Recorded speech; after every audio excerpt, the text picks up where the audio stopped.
Hey, if you'd like to earn CEUs for this webinar, join the Safeopedia community at the link in the description below. Now on to the show.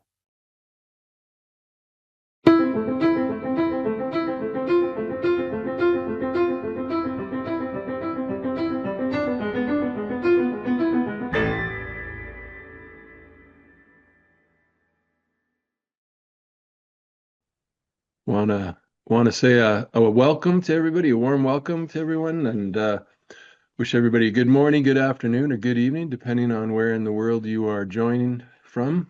My name is Scott Cuthbert. I'm from Safeopedia, and here at Safeopedia, our mission is to support the EH&S professionals, operations folks, and safety-minded individuals with free safety resources.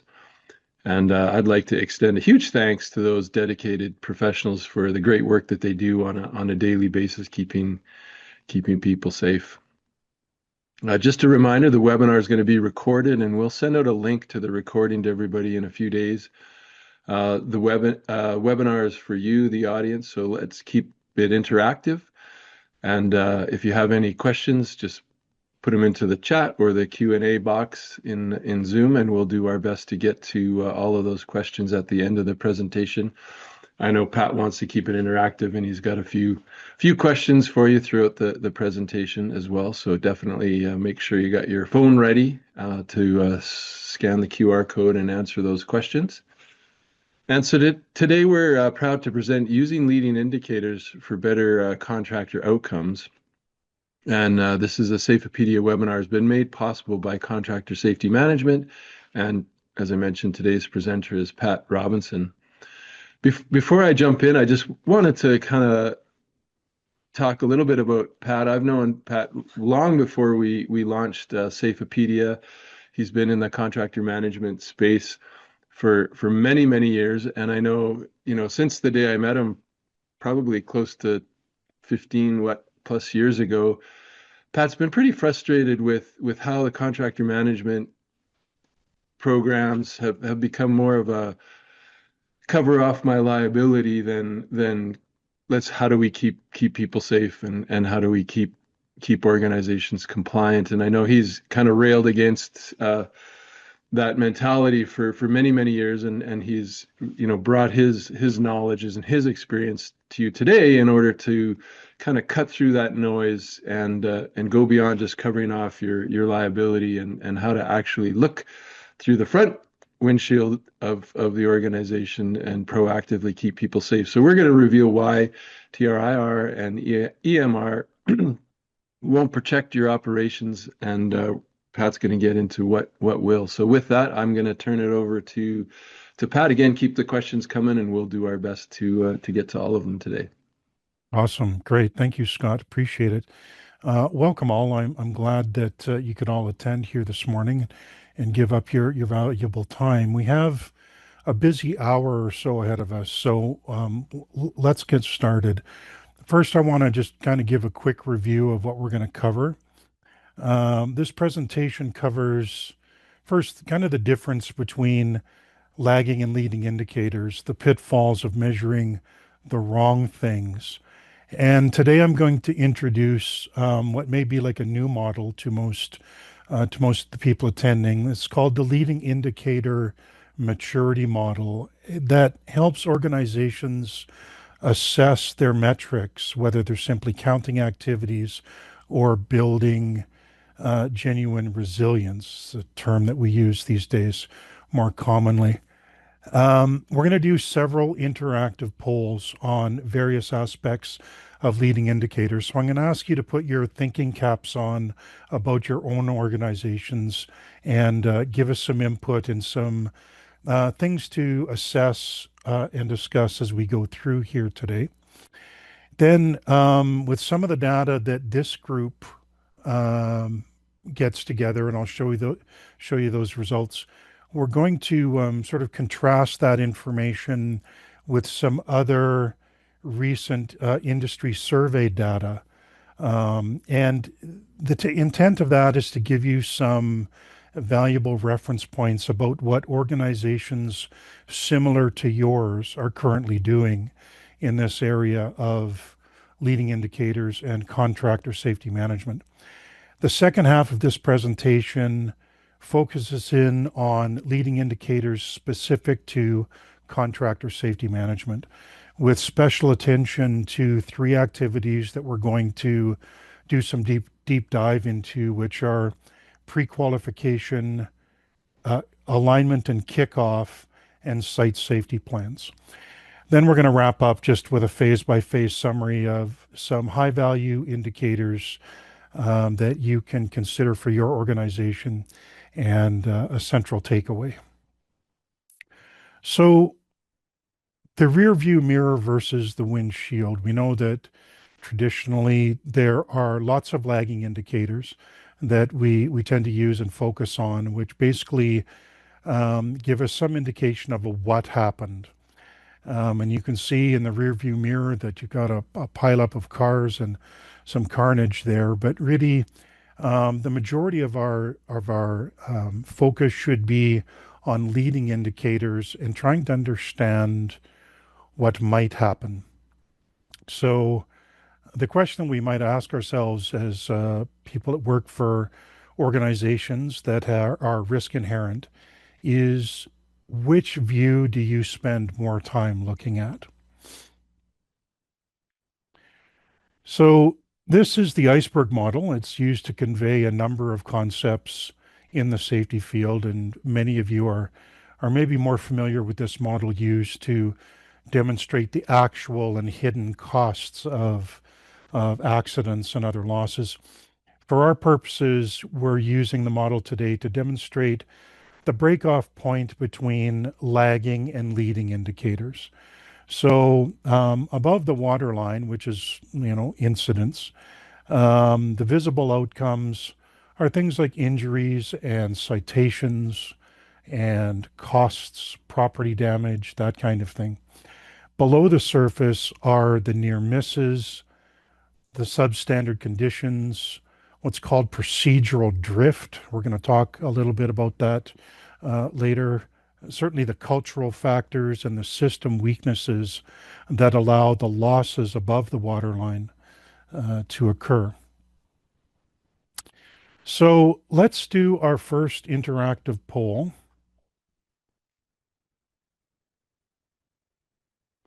And if you're to pull out your phones and scan that QR code, and what we're looking for here is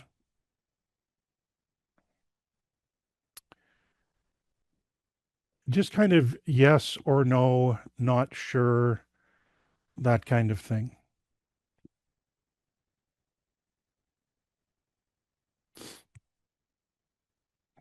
So this is a word cloud presentation, and what we're seeing is the larger the word, of course, the more responses in that. So yes, it's good news. The good news for us is yes is the biggest. So there's some that are using partially and some somewhat, all roughly the same sort of response there. And then you've got not really. So folks who don't really have any that are currently. So this just gives you a broad idea of kind of the use of leading indicators. So let's move on. We've got a pretty good number there, about 18 of 20.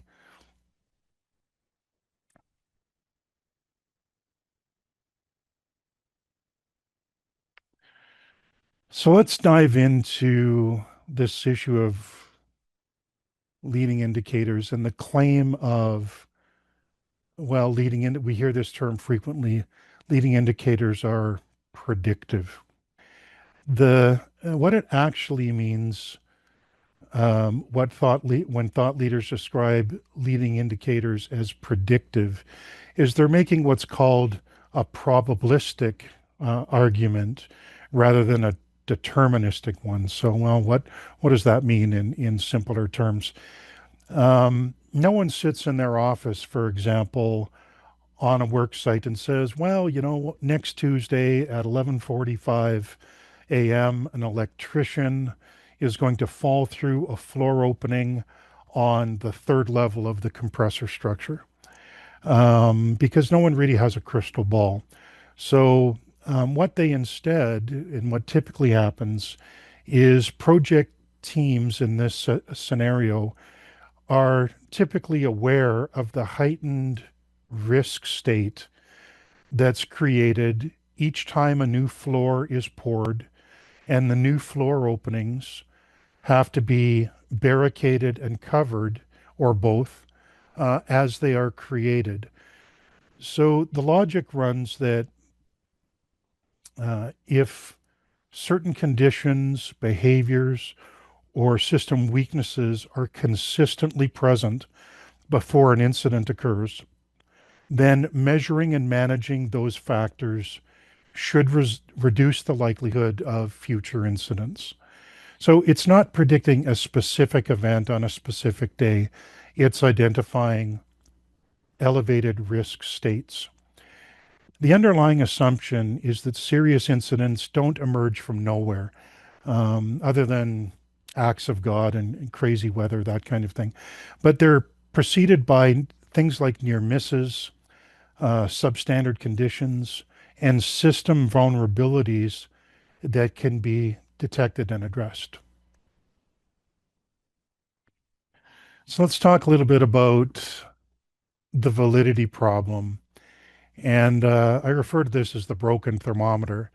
So sometimes with leading indicators, when you start measuring things, we may be measuring the wrong things precisely, and that does not make you safer. So you can see our happy snowman here should not really be existing outside where it looks to be well above zero according to the thermometer. So the point being that many leading indicators have weak or unproven correlations with the outcomes.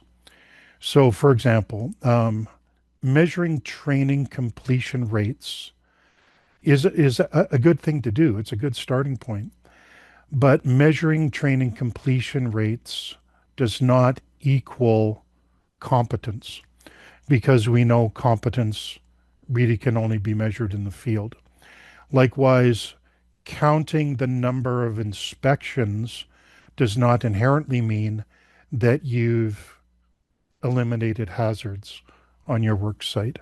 So this is just a theme to think about as you move forward, thinking about what kinds of leading indicators you're currently using and if they're measuring the right things, or what indicators you might use going forward. Then there's this thing called Goodhart's Law. So Charles Goodhart was a British economist for the Bank of England from 68 through 85. And he's best known for coining the phrase, when a measure becomes a target, it ceases to be a good measure. So what do we mean by that? There's a certain wisdom to the phrase in a safety context. Put another way, when we use a measure to reward performance, we provide an incentive to manipulate the measure in order to receive the reward.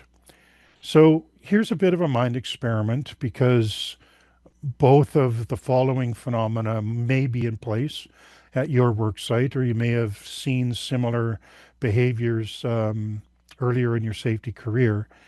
So scenario one is if workers are incentivized to report near misses, they may over-report trivial observations while the genuine risk signals get lost in the noise of all this reporting. In scenario two, if managers and executives are incentivized on OSHA and DART rates, or total recordable frequency, that kind of rear end measurement, systems soon get bent that ensure that injuries are non-recordable. So if you've never worked in an organization where these things occurred, kudos. You'll be duly prepared if and when these scenarios do come. So the question, the simple like mind experiment is, of these two scenarios, which is more detrimental to a safety culture? So just kind of food for thought. Okay, we're going to do interactive poll 2.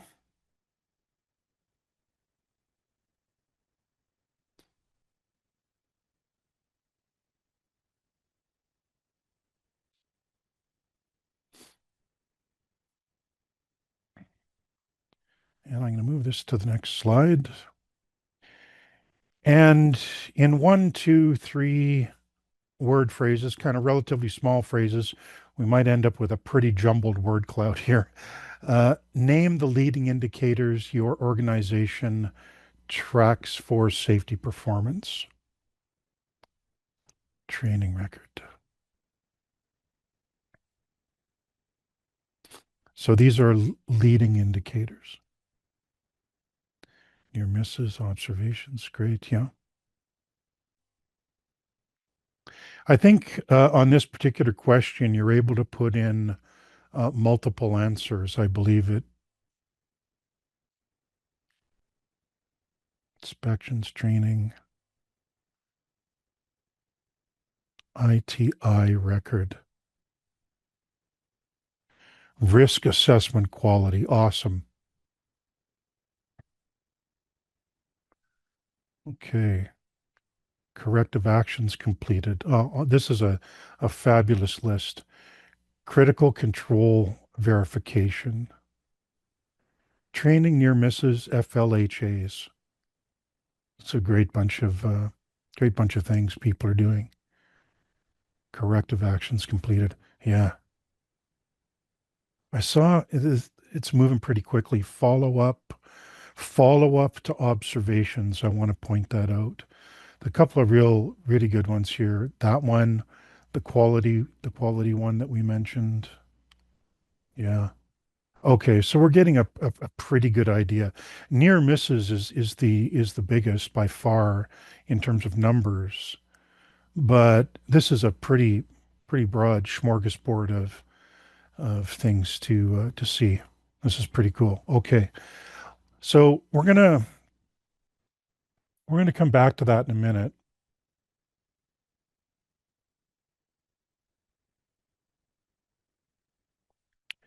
Before we come back to that, I want to jump into this leading indicator maturity model. This is a way of looking at the measures your company is using or maybe planning to use and assessing their true value. So let's dig into the details. We'll introduce the basic concept, and I'm going to come back and review each of these steps in a little bit more detail. So step 1, level 1, is activity counting. And so basically what we're asking here is, did we do the thing? We've identified something worthwhile to measure, and we're doing a raw count. Level 2, step 2, compliance measurements. Did we meet the requirements? Step 3 is a quality assessment. How well was it done? If we did the thing, how well was it done? Excuse me. Step 4, this is now we're getting into sort of the predictive realm. Does the thing we did actually predict outcomes? And I'll talk more about that later. And has our system responded, learned, and adapted is the highest level 5. So just looking quickly, where does your contractor safety program sit on this staircase? Or more specifically, the leading indicators that we had just input to the word cloud, kind of where do they sit? So let's just kind of jump into the detail here on some of these other things. So when you're talking step 1, activity-based indicators are pretty common, but they're also limited. So they measure whether safety activities are happening, but not necessarily their quality or their impact. So some of these things we saw in the word cloud: work, toolbox talks conducted, training completion rates, for example, corrective actions identified, management safety walks performed, for example. Pretty straightforward things. So in step two, that are more conditions-based, these assess compliance and the state of physical systems and environments. So the percentage of equipment with outstanding maintenance requests is a great example. Open work orders for safety critical repairs, housekeeping assessments, of course, pretty common, PPE compliance, pretty common, presence of guards and barriers. So step three is now when you're moving into behavior and engagement, as we mentioned, and these are now attempting to measure the human and cultural factors. So this is where your behavior-based safety systems come into play if you're running that kind of a program. Safety suggestions, submissions, and implementation rates, participation in voluntary safety committees and learning teams would fit in this category. Stop work authority utilization. This is a very hard thing to measure, but worth mentioning simply because it's such a strong cultural factor. If that's occurring in your work sites and your folks have a process that's well known and it is utilized and it prompts adequate investigation in the event of stop work events. And then results from safety perception surveys and those kinds of tools. Step three. So step four, level four metrics measure the effectiveness and the integrity of safety management systems and processes. So not outcomes like injuries, but how well the underlying machinery of safety is functioning before failures occur. So time between hazard identification and corrective action measures the responsiveness and efficiency of the hazard control process. And so a lagging corrective action system signals process breakdown. The percentage of incidents with completed root cause analysis measures the thoroughness of the investigation process. Low completion rates indicate kind of a failing learning and corrective action system. Higher numbers likely indicate better health. I was tracking an interesting conversation about this particular item on Reddit. Reddit Safety, I think it was, or Reddit, yeah, Safety Professionals. And there's quite a healthy debate around, just how many things do you investigate? And there was some really good input around, well, practically speaking, you can't investigate everything that occurs. So you end up looking or should be looking pretty closely at those high loss events and other events that maybe not are high loss, but have had high potential to be loss. And that seemed to be the best guidance. Management of change compliance rates, which measures adherence to the process designed to control risk when operations, equipment, or personnel change. And kind of specific to contractor safety management is contractor pre-qualification scores. I'm going to talk more about this later, but it measures the robustness of the contractor safety management process before work begins. A weak pre-qualification system is a systemic vulnerability. So, oops, I moved past number 5 here. So in step 5, metrics, we're talking metrics that an organization's, it's an ability to learn, adapt, anticipate, and respond. Not just whether rules are being followed, but whether the system is actively evolving and building what's called resilience ahead of failure. So learning team sessions conducted following both successes and failures, very much a sort of safety to resilience engineering type of activity. So that they measure whether organizations are extracting knowledge from all operational experiences, not just accidents. Kind of a hallmark of proactive learning culture. Frontline worker input incorporated into procedure revisions. So again, safety 2 element here that measures whether the organization is closing the gap between those who design the work and those who do it. So genuine incorporation signals of adaptive responses to real world conditions. I mentioned at the outset this concept of operational drift. So that's the gap between work as imagined and work as done that directly measures awareness of what's called the normalization of deviance. Um, Organizations that actively seek to identify that gap are proactively monitoring systems that are drifting before it produces harm. And quite likely, the by far the most well-known incident of this concept of sort of operational drift was the Challenger disaster with NASA many years ago. Cross-functional safety communication qualities. So this is kind of looking at how does the organization um, communicate across the various silos and so on. And then response time and safety drills and exercises. The key distinction from system and process health indicators is that these 5 go beyond asking, is the system working as designed?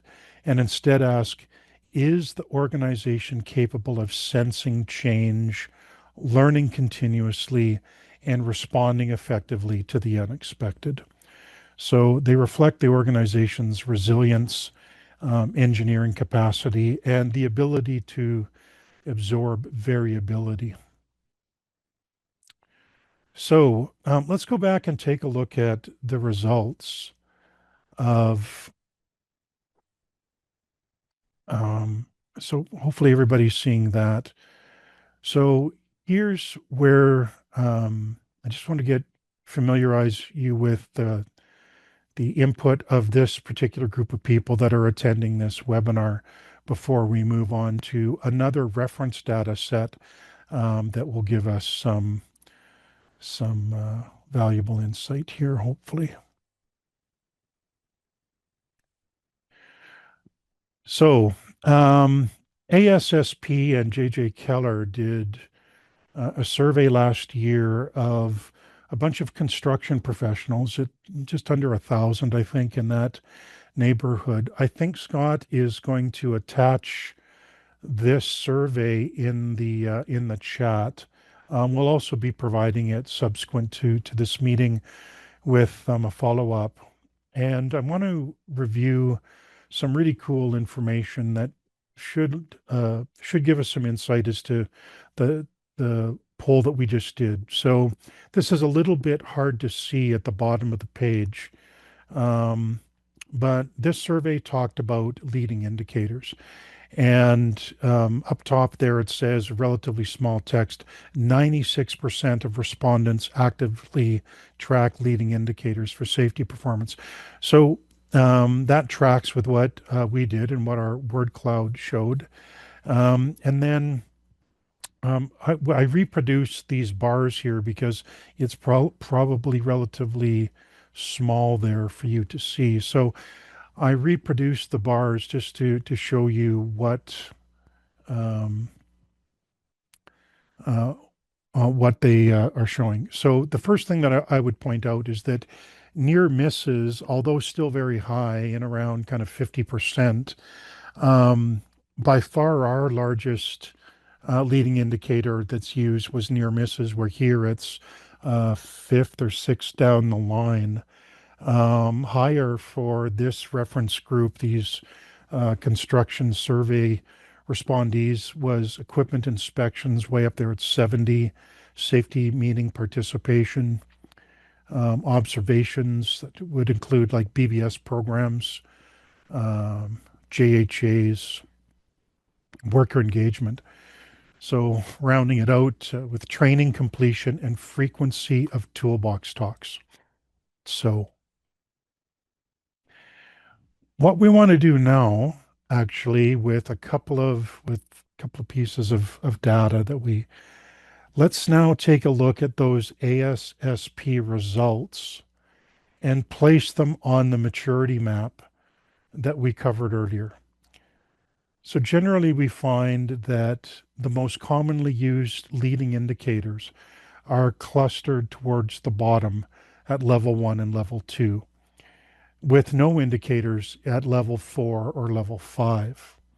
So the natural next question would be, well, what are the level 4 and 5 indicators we can be looking at? So let's dive into that um, and take a look at them, but with a contractor management focus.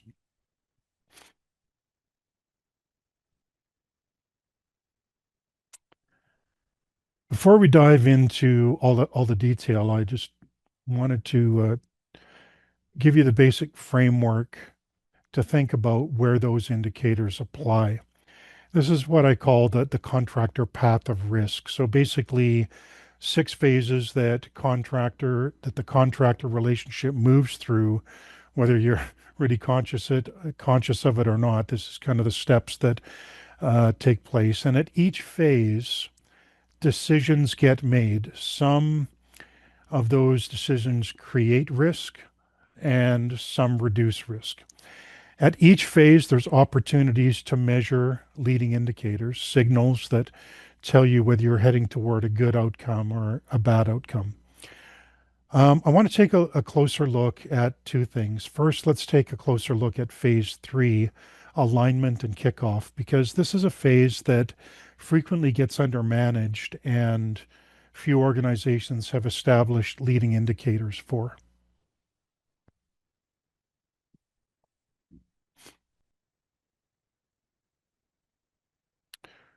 So we're going to go back and do, before we get started on that, a poll question. I'm going to move this to the next one.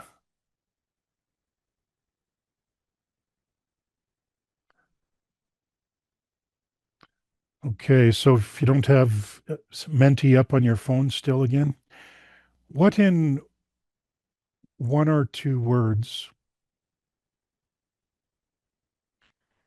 is the most common reason contractors bypass full pre-qualification? So we're sort of ranging into this realm of kind of, you could call it, I've called it in years past, awesome cost. Um, Organizations end up either, for any number of reasons, some can be actually really practical reasons. You might be dealing with a contractor who's the only game in the particular town that you're working in. So um, you don't have a competitive bid situation. Therefore, pre-qualification assessment and comparison to peer companies is kind of not very valuable. In other cases, you might really just be pressed by other things similar to what we're seeing the uh, in the word cloud here. So we see cost here at the top as the largest by far. Small company, very common. Small company just gets pencil whipped through the process. Region limited options. I think that's similar to what I was just describing. Hiding something, yeah. Um, Money and time. Lowest pricing. Yep. Look, the business reality is that all things being equal, clients purchase the lowest offer. It really is, and then start piecing together risk management subsequent to cost. So yeah, these are really just awesome answers. Okay, so back to our slide presentation here.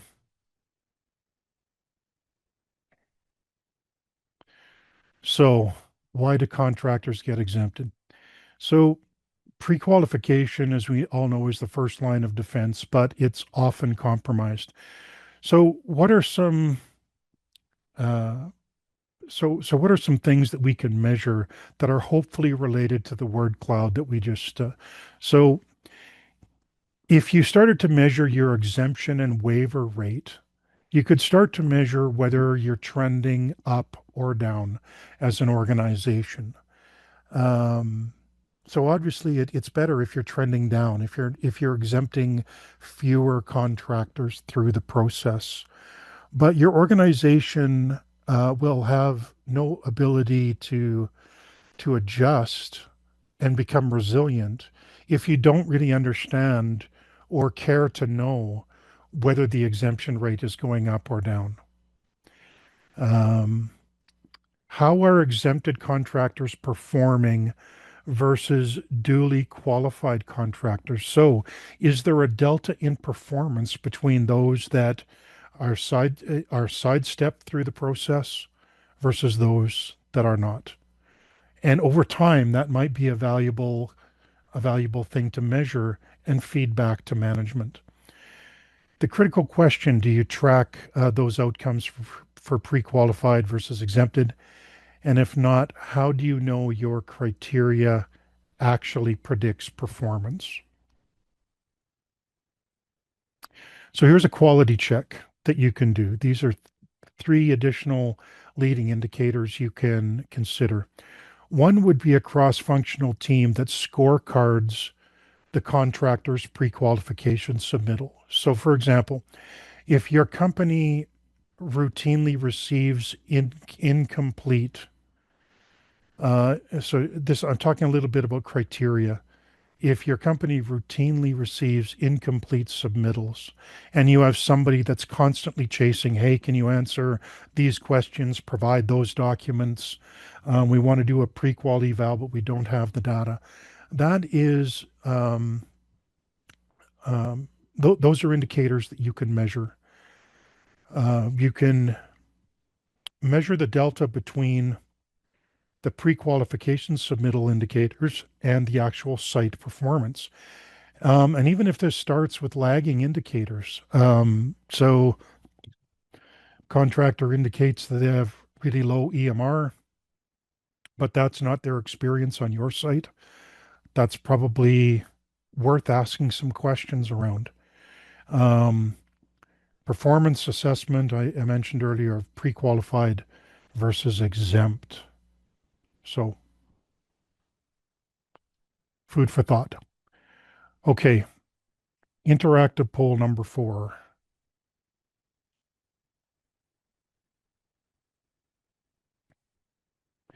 Of the contractors mobilized in the last year, for how many did you host a kickoff meeting? Because I'm going to move now into from pre-qualification into kickoff. So this is just looking at the last 365 days and doing a percentage. How many did you do a kickoff meeting for?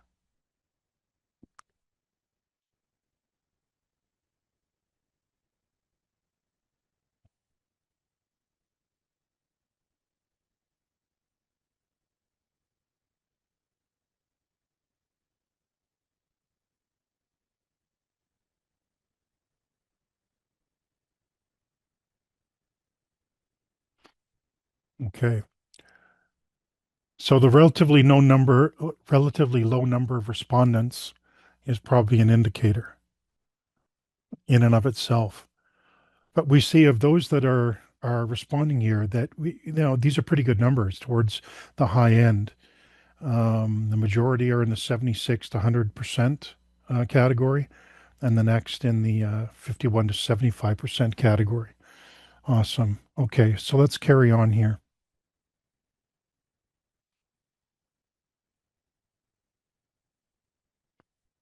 Oh, shoot, I forgot that we have another poll question, um, back to back here. So let me go back to this and advance it to this. Okay. Apologies. So on average, this question asks so this already is to the people that responded, to the 10 of 40 or so. Um, on average, how many days before contractor mobilization does your organization hold kickoff meetings? This is a really cool result, actually. 6 of 30.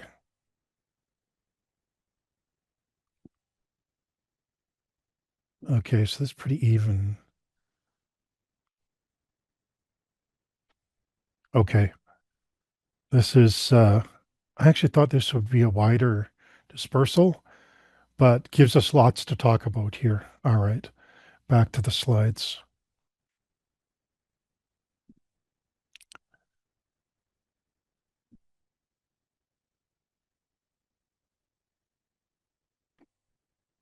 So let's talk about kickoff meeting quality.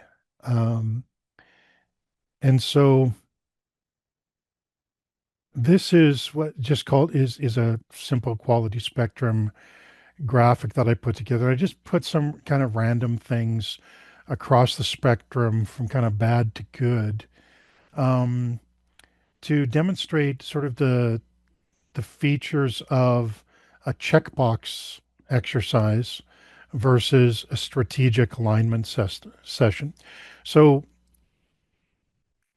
one of the most common complaints about from client organizations about kickoff meetings is that they rarely can get the correct contractor people in the room. Therefore, the contractor is unfamiliar with the day-to-day work. We're not familiar with like the actual site safety plan. Um, Sometimes these meetings end up becoming, and this is a client behavior, a bit of seen as a first opportunity to read the riot act, where the meeting really becomes a one-way fire hose of things that the contractor must do or must not do in order to stay in compliance with the contract and so on. And so it's not very interactive. It's held during or after mobilization.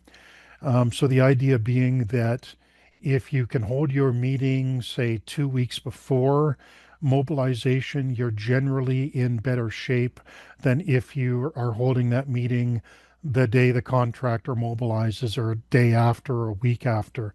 Why? Because when you host the day of mobilization, you're really missing a lot of opportunity to get alignment in the right with the right frame where you can look at the site safety plan and the other project specific documents, determine that they actually are addressing the specifics. We'll get to some of those in a minute. But if you're doing all of that on the day of mobilization, the focus is on mobilization and working. It's not on the things that we may need to correct before mobilization. So as we move from kind of left to right, do the stakeholders present have authority to make decisions? Is a real, it's a metric that could be measured. Um, is the plan suitably comprehensive and understood by the contractor? Is the contractor reviewing the plan, highlighting their critical path and their key milestones, and articulating to you, the client, where their operations might bump up against and impact other contractors on the site or your operations? Was there adequate lead time before mobilization, as I just mentioned? And are actions recorded, assigned, and dated are all indicators of good strategic alignment activities. So hopefully this is of some value in terms of looking at kickoff meeting quality.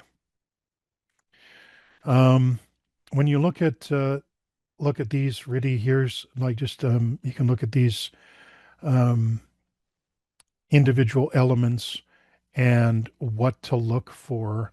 I've covered most of them with the previous graphic.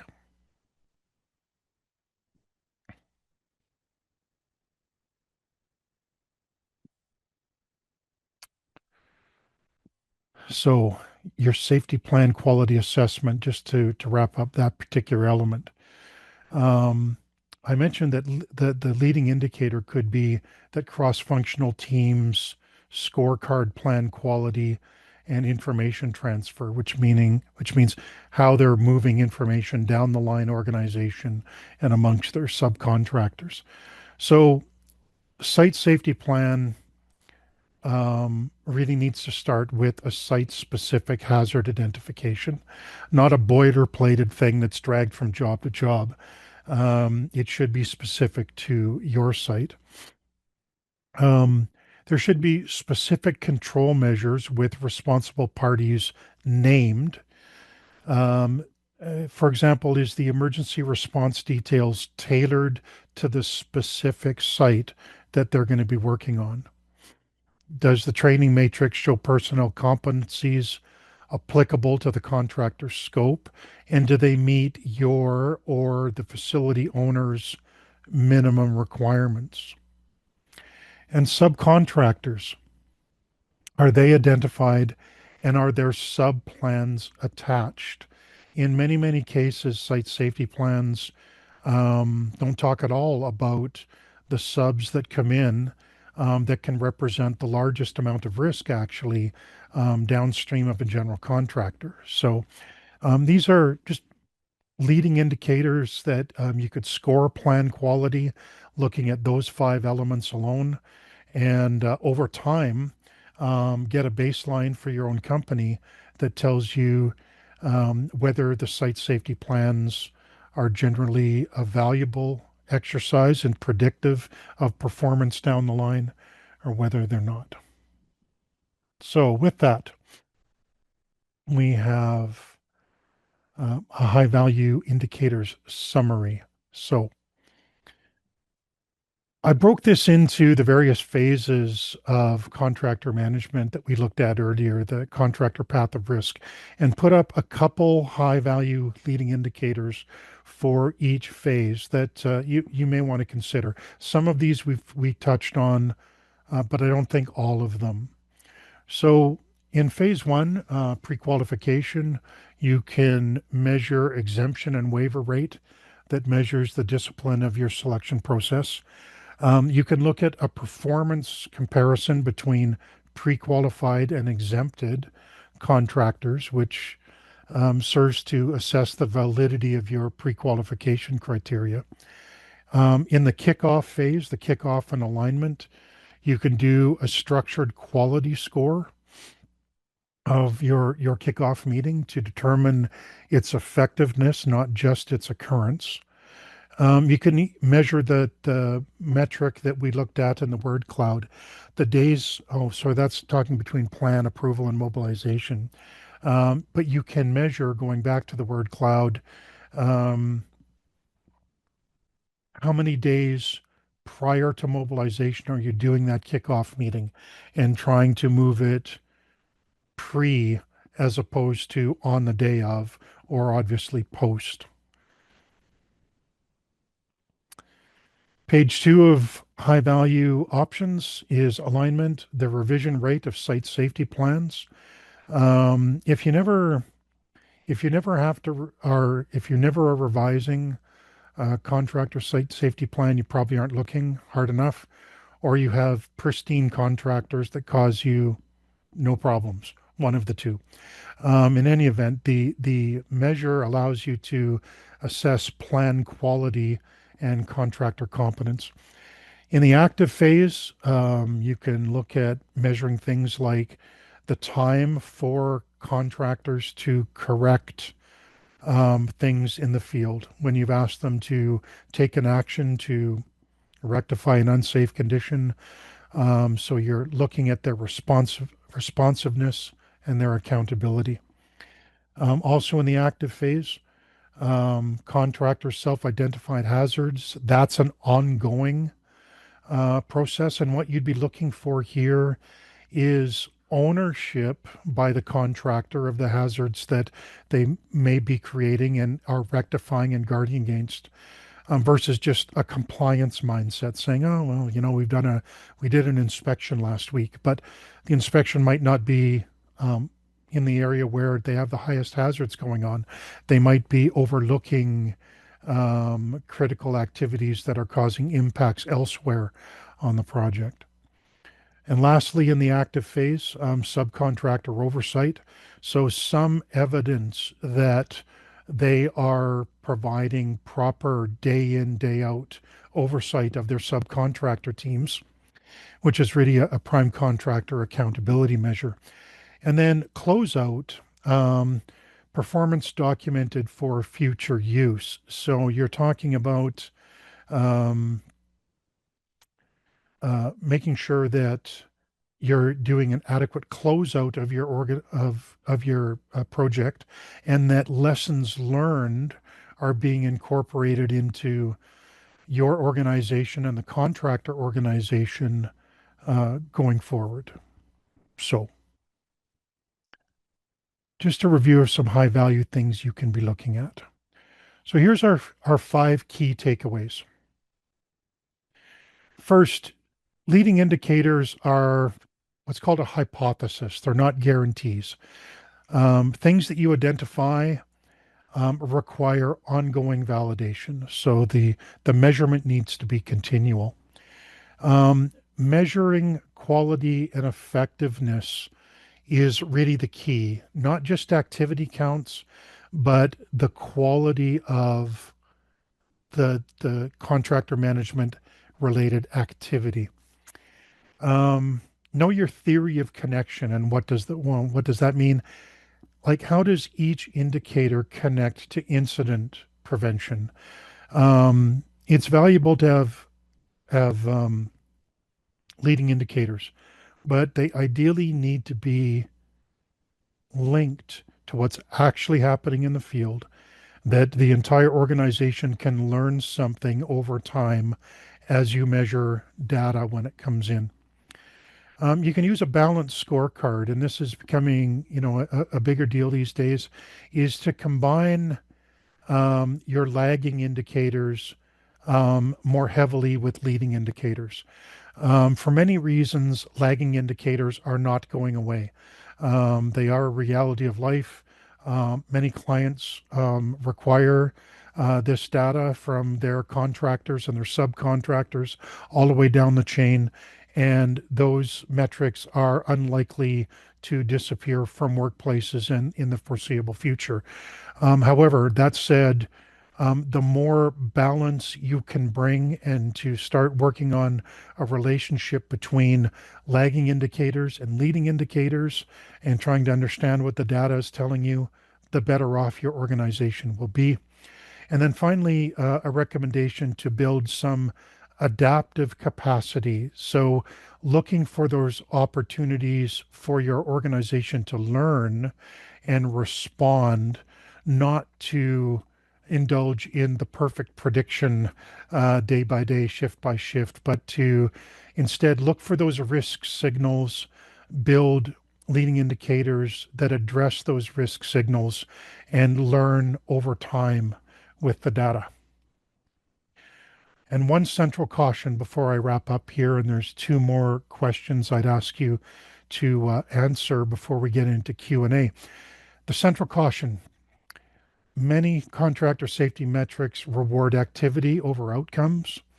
The contractor who submits thick safety plans, attends every meeting, and completes every checklist may still have poor field performance if the organization isn't assessing quality at each step. So the most valuable leading indicators measure how well something was done, not whether it was done. So with that big wrap up, I have just a couple of more poll questions for you. First one is, did you learn anything new from today's session? Woohoo, got a 1.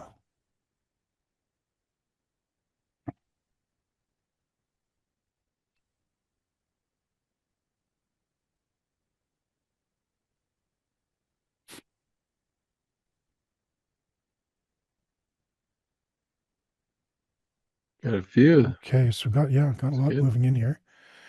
And I'm going to move it to the next one. So generally, like that's good news.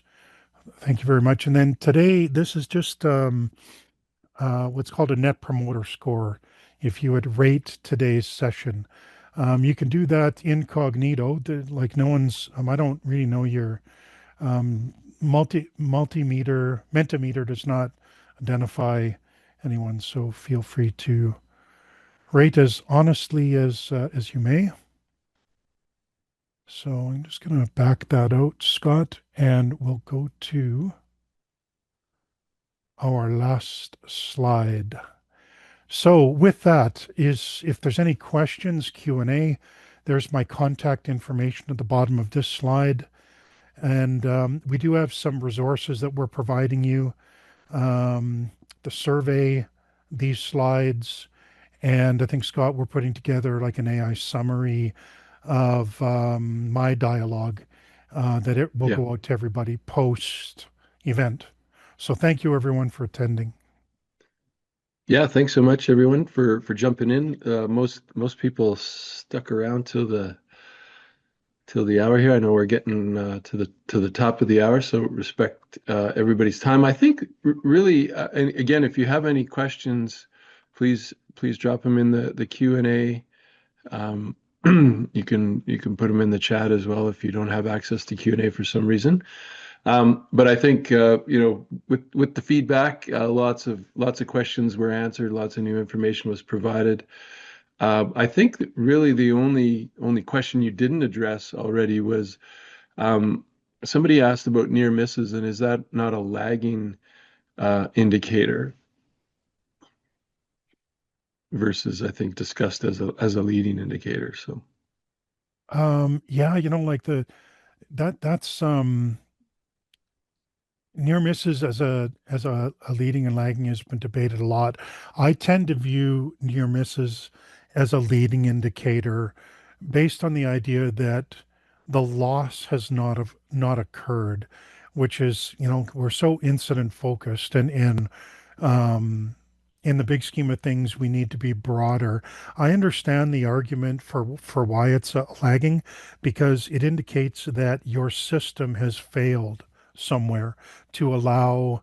Because remember, I talked earlier about when looking at near misses, and the Reddit discussion around potential.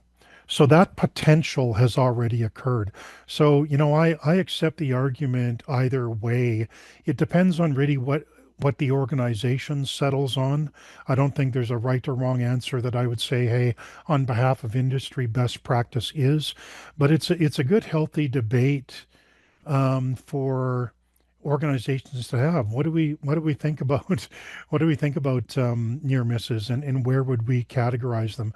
I think the value of putting them um, as lagging indicators is that it should force some rigor around investigation, right? right, And it may not if they're just, oh, well, that's a leading, we're getting lots of reports and nothing happened, so, you know, let's get on with life. I think it really is dependent. Again, this is a resiliency safety two thing. Can your organization anticipate future losses by looking at near right, misses? That really is the win. yeah. David has his hand up, and so I'm going to allow him to ask his question. David, Sure. if you're still here, you want to jump in and ask? I think you have to unmute your mic.